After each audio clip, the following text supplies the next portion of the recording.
Alléluia. Amen. Alléluia. Amen. Tu es mon Seigneur. Tu es mon Dieu. Sans toi, ma vie n'a pas de sens. Jésus, c'est toi qui es le rocher des âges. Je voudrais respecter ton puissant nom. Je voudrais honorer ton grand nom. Te donner toute la gloire, majesté. Te dire merci Jésus-Christ de Nazareth. Seigneur, que l'onction du ministère, l'onction du service saisisse les vies, saisisse les cœurs. Oh, éternel, oh, alléluia. Dieu tout-puissant, Dieu tout-puissant. Dans ta présence, nous sommes renouvelés. Dans ta présence, nous sommes bénis. Dans sa présence, nous sommes restaurés. Dans ta présence, nous avons la victoire.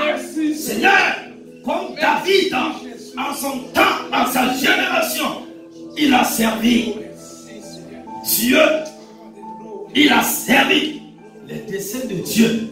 Qu'il en soit ainsi pour l'assemblée de ton peuple.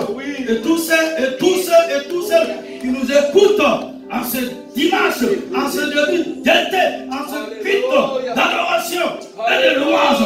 Je prie que l'Esprit de Jésus, que l'Esprit de Jésus, que l'Esprit de Jésus vous saisisse corps, âme et esprit, et que vous ne soyez plus jamais les mêmes personnes, et que la gloire de Dieu soit votre partage au nom de Dieu le Père, au nom de Dieu le Fils, au nom de Dieu le Saint-Esprit. J'ai prié et que l'assemblée du peuple de Dieu dise Amen, Amen, Amen, Amen, avec l'esprit de joie,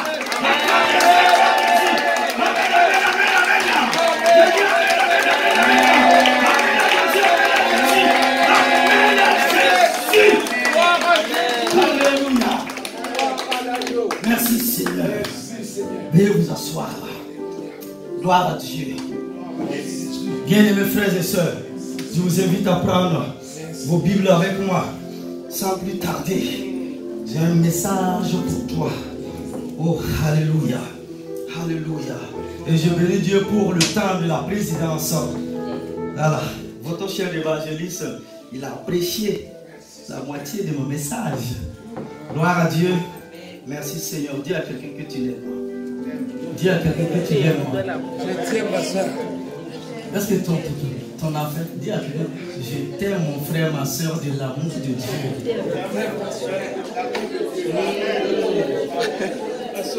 Alléluia. J'aime Jésus. Quelque chose va se passer. Ce message, c'est pour toi, Bethel. C'est pour toi, Église.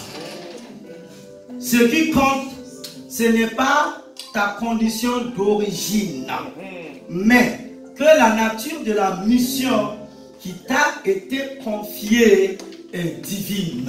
Amen. Wow. Et comme un texte biblique de référence, nous lisons dans ce livre de Salomon, Ecclésiaste, au chapitre 7, verset 8. Salomon, ce fils biologique de David, nous dit ici: mieux vaut la fin d'une chose que son commencement. Mieux vaut un esprit patient qu'un esprit hautain. Waouh! Acclame la parole de Dieu. C'est la fin. La fin. La fin. La finalité. Alléluia. Église. Si nous regardons autour de nous, nous pouvons constater que de plus en plus de personnes sont découragées et ont le désir d'abandonner. Dans la difficulté, elles n'ont plus envie de persévérer, mais de passer à autre chose. Pourtant, la Bible nous invite à aller au bout des choses et même au bout de ses rêves si l'on veut se souvenir de la chanson de Jean-Jacques Goldman. Un chrétien, un enfant de Dieu, est une personne qui va au bout des défis. Amen. En s'appuyant sur la parole de Dieu. Plusieurs grands personnages de la Bible ont vécu le découragement. Mais Dieu a toujours été présent pour leur donner un second souffle. Et pour cela, il n'a pas regardé à leur faiblesse humaine, à leur trait de caractère, à leur pays d'origine et encore moins à leurs conditions sociales. Dieu nous a donné une destinée à chacun d'entre nous, sans tenir compte de ce que je viens de citer. Et nous sommes appelés à aller jusqu'au bout de notre mission. Il nous demande même de ne pas regarder à qui nous sommes, à notre condition actuelle, mais de regarder à lui qui fait toutes choses. Nous le voyons dans Ecclésiaste au chapitre 7, le verset 8, que nous venons de lire comme texte biblique de référence. Mieux vaut la fin d'une chose que son commencement. Mieux vaut un esprit patient qu'un esprit hautain. Alors, aujourd'hui, je voudrais vous rappeler à chacun d'entre nous présents ici que, peu importe notre condition d'origine, la mission que Dieu nous confie est divine et n'a rien à voir avec notre nature et nos origines. Démarrer un nouveau projet est important, mais le plus important est de l'achever et de porter du bon fruit. C'est alors que nous recevons la bénédiction du Dieu. Pendant la marche, nous avons des luttes, bien sûr, des combats, des adversités. Mais Dieu nous appelle à persévérer jusqu'à l'accomplissement total de notre mission. Oh frère, c'est ce que je vous propose de voir en 2 points au cours de l'enseignement de ce jour. Premièrement, comment accomplir sa mission? Comment accomplir sa mission? Il est important de bien comprendre que nous avons tous une mission de la part du Seigneur. Et notre but en tant qu'enfant de Dieu est de la mener à son terme. Jésus lui-même avait une mission, donner sa vie pour pardonner le péché de l'homme, afin de le sauver. Il est venu pour guérir, délivrer, relever et réconcilier l'homme avec Dieu le Père. Et je remercie le Seigneur pour ce qu'il a fait pour nous. Il n'a pas quitté le ciel de gloire pour simplement venir nous voir sur cette terre des hommes. Il est venu car il avait une mission noble que lui avait confié le Père éternel. Et il a réussi malgré tous les obstacles et les épreuves qu'il a dû affronter. En mourant sur la croix, le Seigneur a prononcé ces paroles. Jean au chapitre 19, verset 30. Quand Jésus y prit le vinaigre, il dit: tout est accompli. Et baissant la tête, il rendit l'esprit. Le sens étymologique du verbe accomplir est réaliser, mener à bien.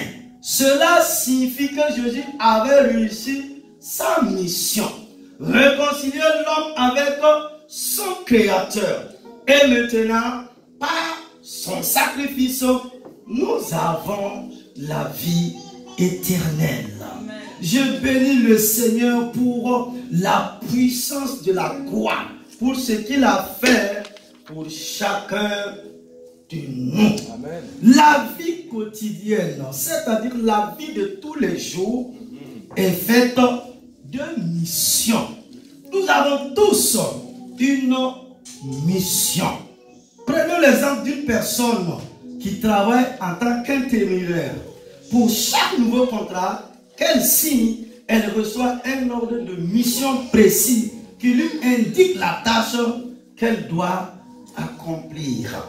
De même, Dieu nous donne à chacun un ordre de mission et nous devons accomplir le travail que le Seigneur nous a donné afin de rentrer dans notre destinée. J'entends souvent des chrétiens se demander qu'est-ce que Dieu veut pour moi? Qu'est-ce qui est bon et agréable à ses yeux? Comment rentrer dans son plan? Je voudrais vous dire que la première des missions que Dieu nous confie est d'être des adorateurs. Ensuite, Dieu a une mission particulière pour chacun. Nous la découvrons au fur et à mesure de notre relation avec lui, de notre intimité. Mais sachez qu'il y a toujours des obstacles. Le premier d'entre eux est le découragement. En effet, face aux difficultés, nous sommes souvent tentés d'abandonner, de jeter l'éponge et de passer à autre chose. Matthieu chapitre 16, versets 21 à 27 dit ceci. Dès lors, Jésus commença à faire connaître à ses disciples qu'il fallait qu'il allât à Jérusalem, qu'il souffrit beaucoup de la part des anciens, des principaux sacrificateurs et des scribes, qu'il fut mis à mort et qu'il ressuscita le troisième jour. Pierre, l'ayant pris à part, se mit à le reprendre et dit: à Dieu ne plaise, Seigneur, cela ne t'arrivera pas. Alléluia. Amen. Voilà la mission de Jésus. Il était appelé à souffrir, à mourir et à ressusciter. Mais Pierre, son disciple, ne comprend pas cela. Il ne comprend pas la mission qu'était venu accomplir son maître.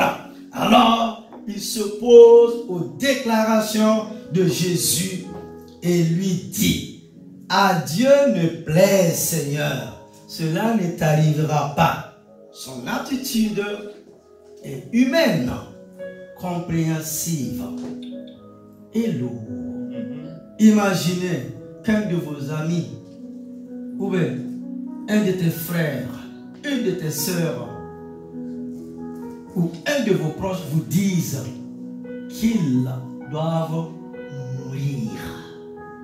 Cela crée de l'incompréhension en vous et des questions.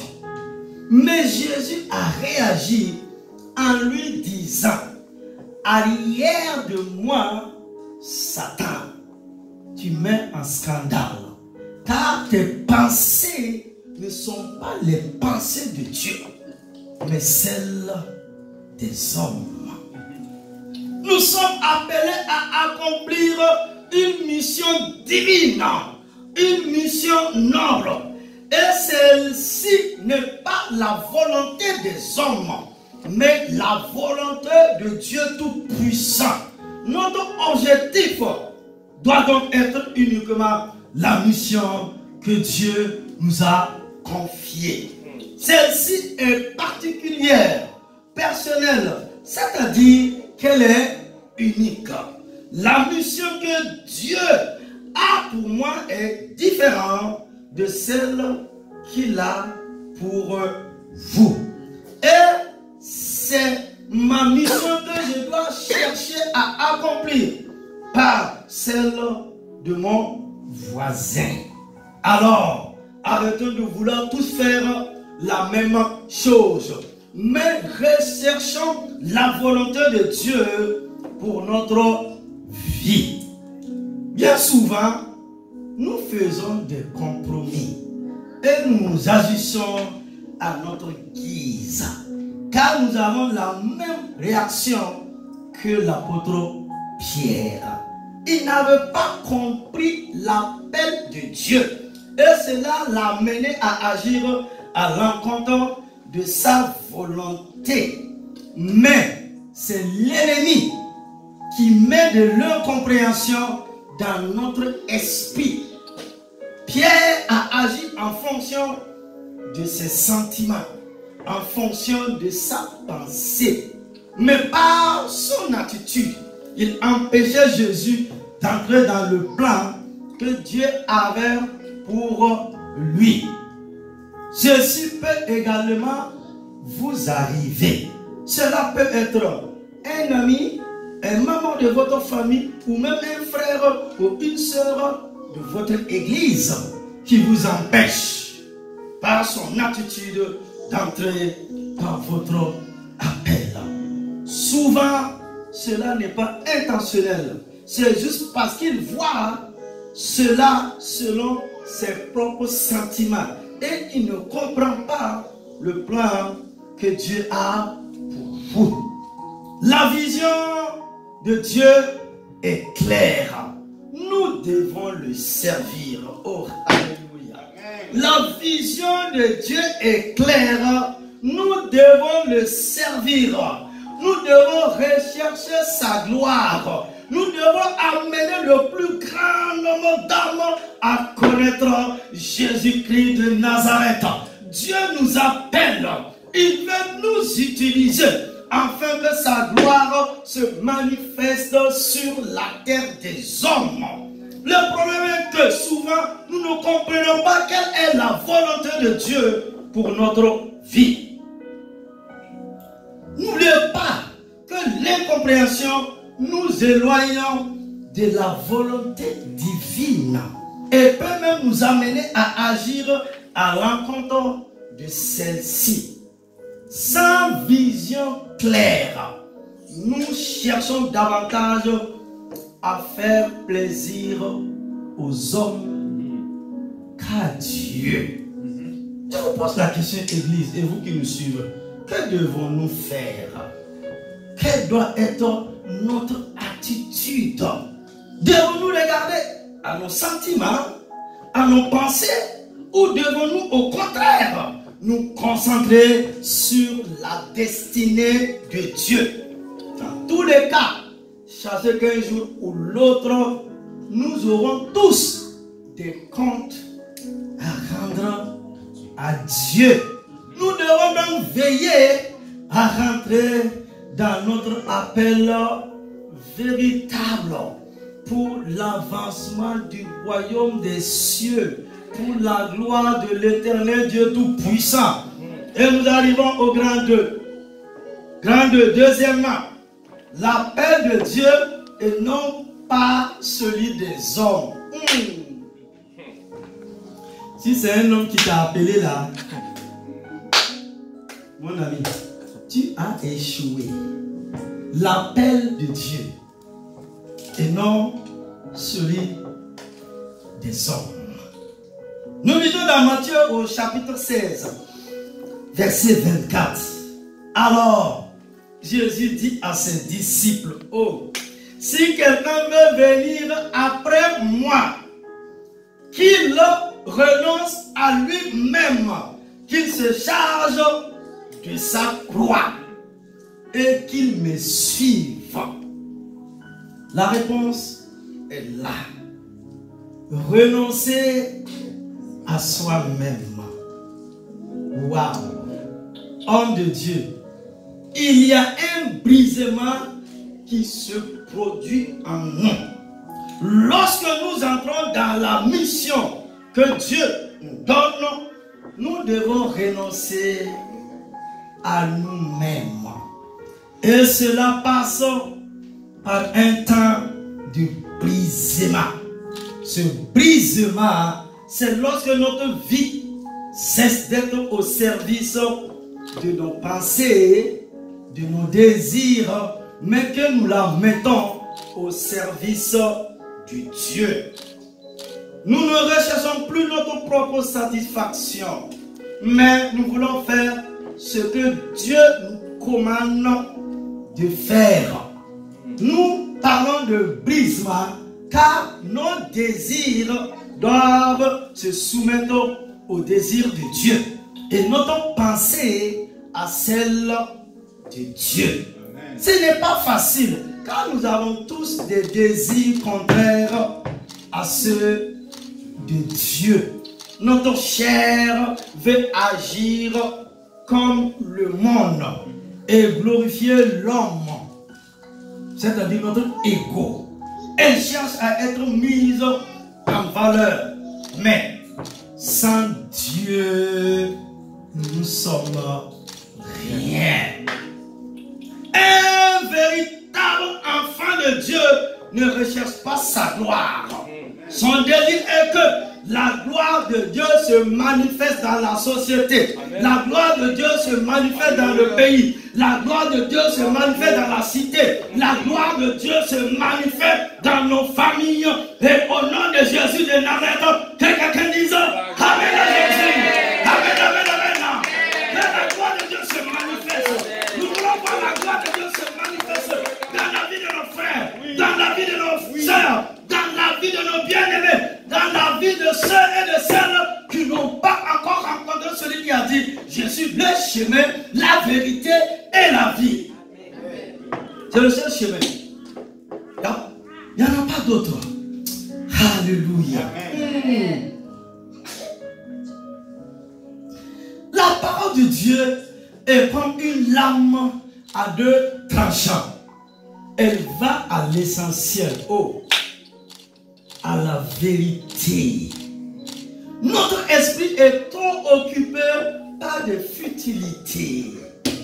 Nous sommes trop prisonniers de notre chair et de nos sentiments. Et cela nous empêche de vivre la pensée de Dieu.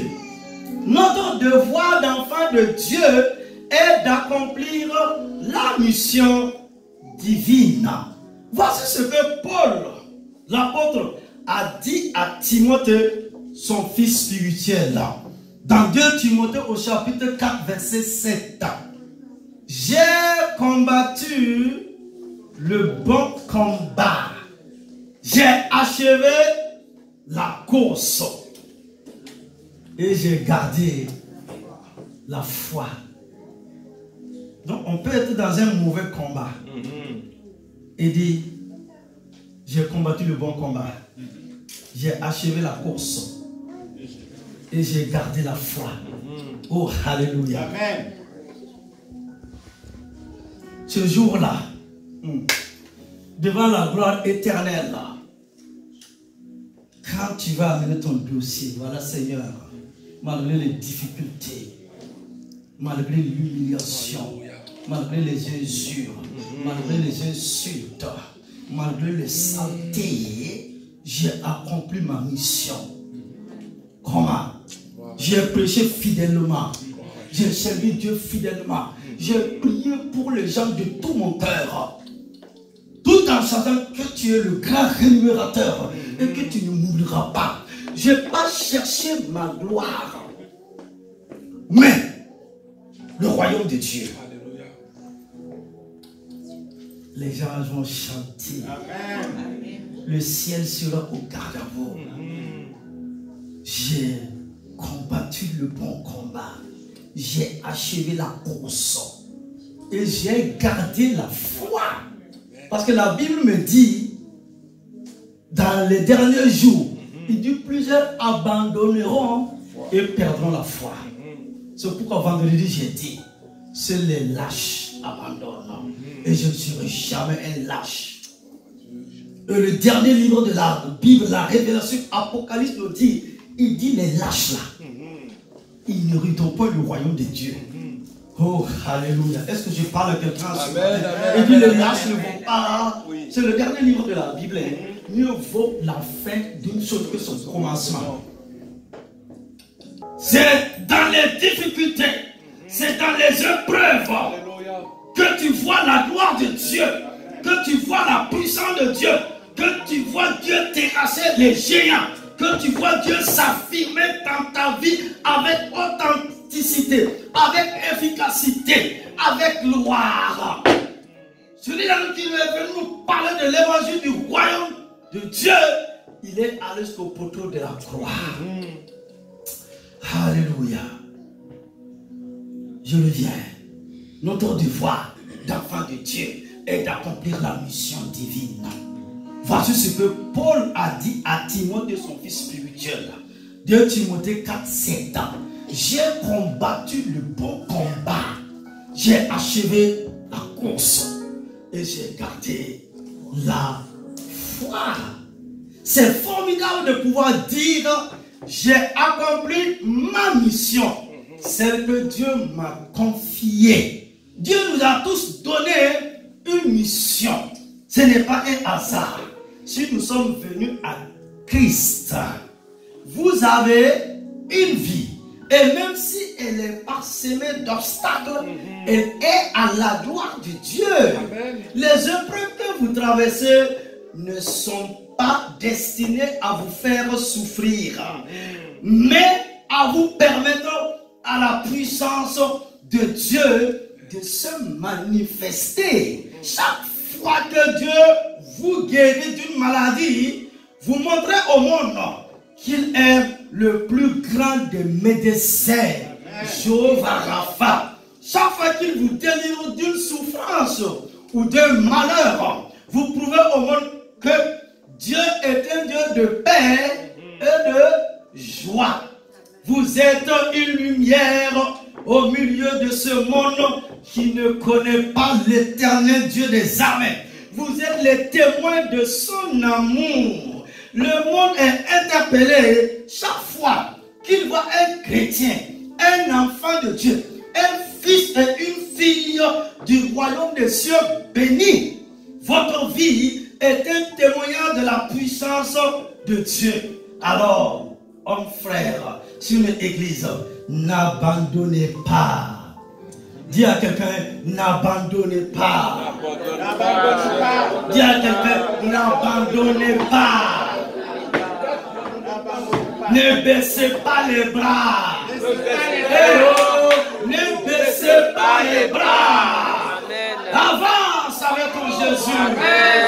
Alléluia. Chaque victoire que vous obtenez est une preuve de plus de la puissance de Dieu. Oui, être enfant de Dieu peut être parfois compliqué. Mais qui servez-vous? Dieu ou vous-même? Nous sommes appelés à servir Dieu, quelles que soient les adversités, car il ne nous donnera jamais une épreuve au-delà de nos forces. Ne regardez pas à vos douleurs ni à vos désirs, mais concentrez-vous sur Dieu, car il est la vie. Il a le pouvoir de changer toutes choses et de transformer toute situation en votre faveur. Amen. Lorsque vous êtes abattu et fatigué, le Seigneur est toujours présent pour vous tendre la main et vous relever. Attachez-vous à Dieu seul, il est la vérité. Amen. Et Jésus lui-même a dit, vous connaîtrez la vérité. Et la vérité vous rendra libre. Amen. Nous devons rester fixés sur nos objectifs et ne pas regarder aux obstacles.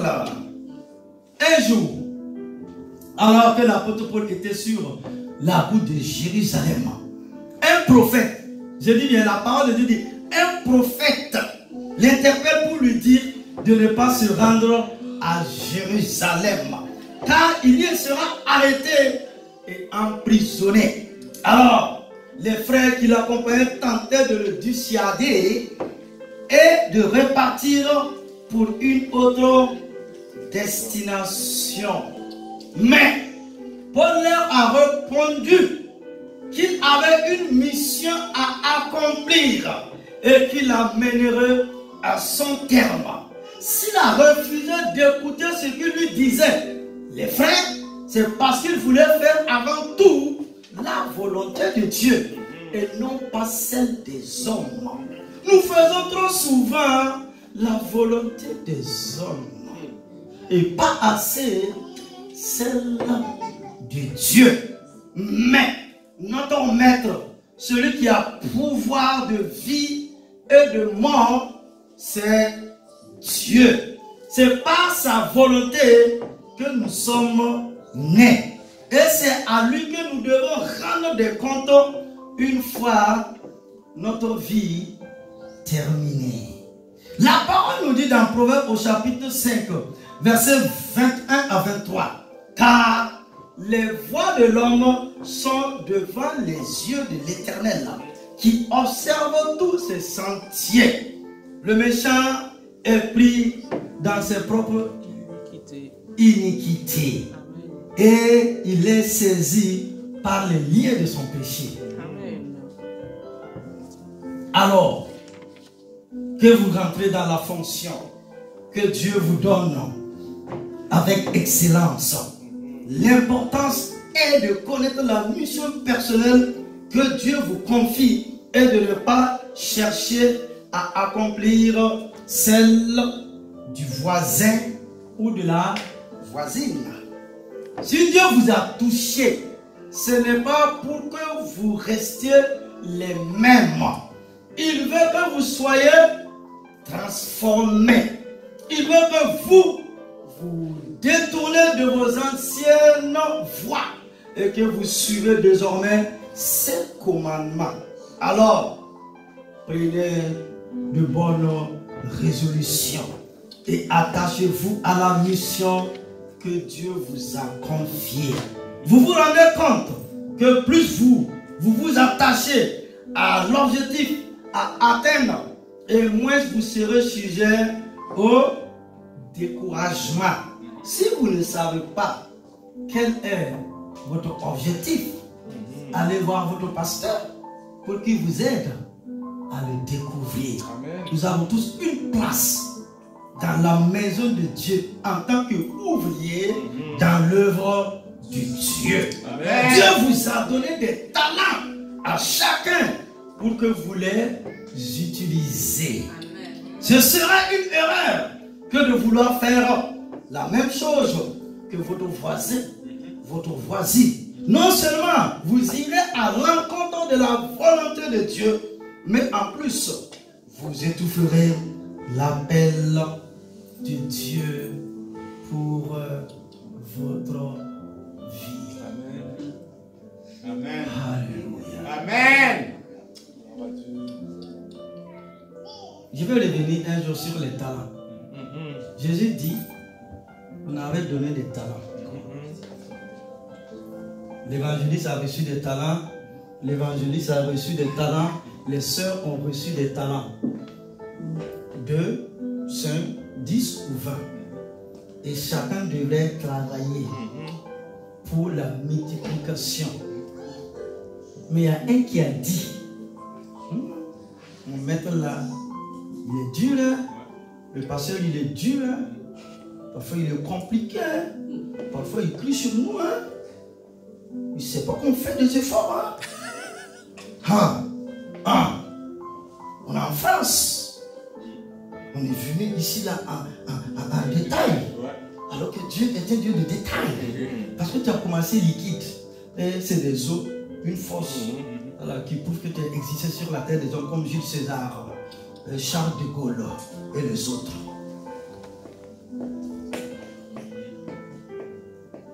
Jésus dit ce jour-là, oh Jésus, le maître par excellence. L'autre là a dit, moi je vais aller cacher. Quand il va venir me demander, je vais dire, comme toi tu es Dieu là, Moi, j'ai gardé ça. Hein. Je n'ai pas touché. Ok. Il a pris le peu qu'il avait. Et les autres là, on les a donné plus. Et Jésus dit, on les a donné des villes à commander, à dominer, à régner. Mais celui qui n'a pas travaillé là, qui a eu peur des yeux rouges des hommes, mais n'a pas eu peur des yeux rouges de Satan. Jésus dit, viens et jette-le. Hey, ma soeur, si Dieu t'appelle à quelque chose, ça veut dire si tu n'accomplis pas là.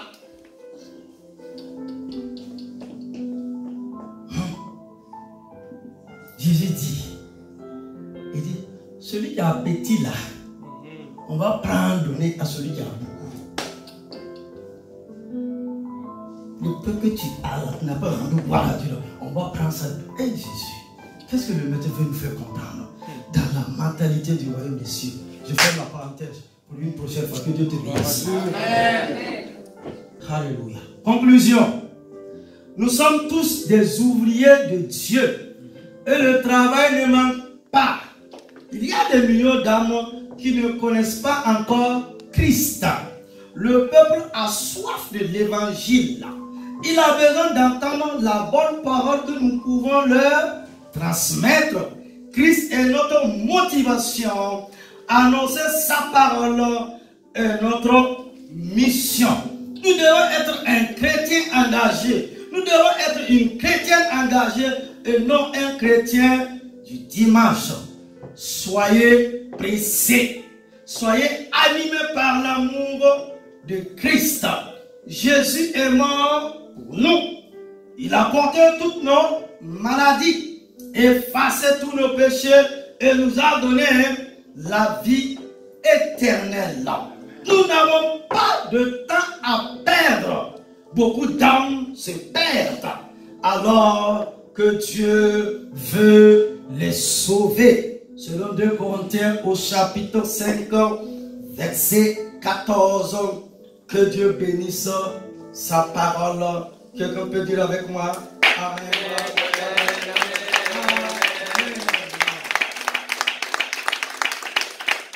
Soyez animés par l'Esprit de Christ.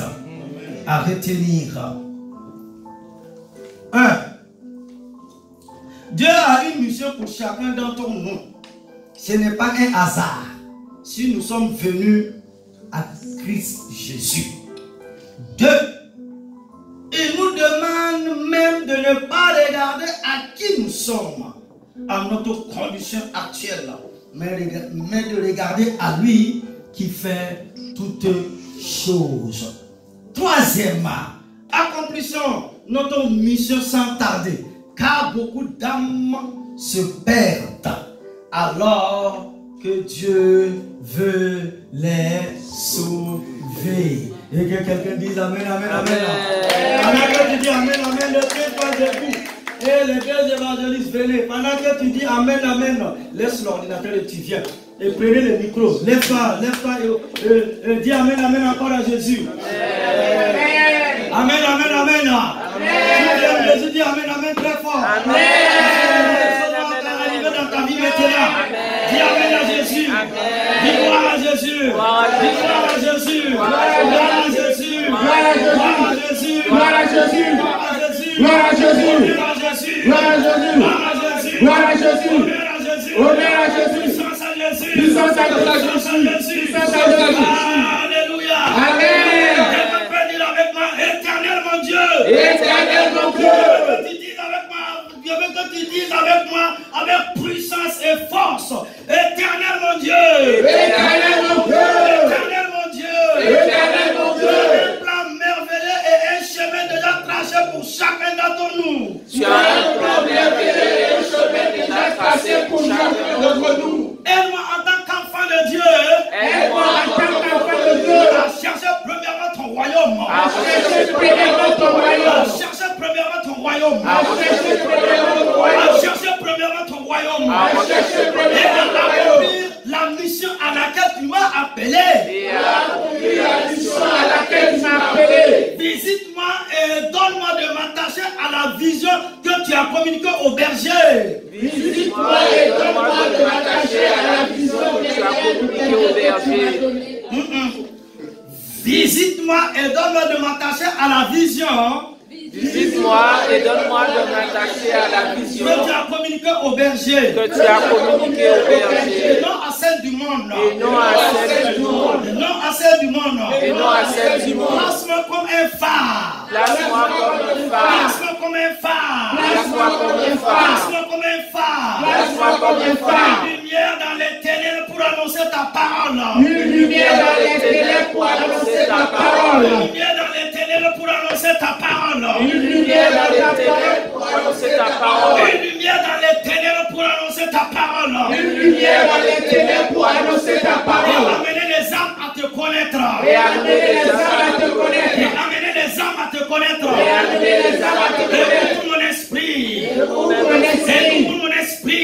Ouvre mon esprit. Et ouvre mon esprit. Ouvre mon esprit. Afin que je puisse toujours regarder à ta gloire. Afin que je puisse toujours regarder à ta gloire. Afin que je puisse toujours regarder à ta gloire. Afin que je puisse toujours regarder à ta gloire. Afin que je puisse toujours regarder à ta gloire. Afin que je puisse toujours regarder à ta Au gloire. nom de Jésus. Au nom de Jésus. Au nom de Jésus. Au nom de Jésus. Au nom de Jésus. Amen, amen, amen. Amen, amen, amen. Kanta, kanta, ita, kanta. Amen. La grâce de Dieu. La grâce de Dieu. La grâce de Dieu.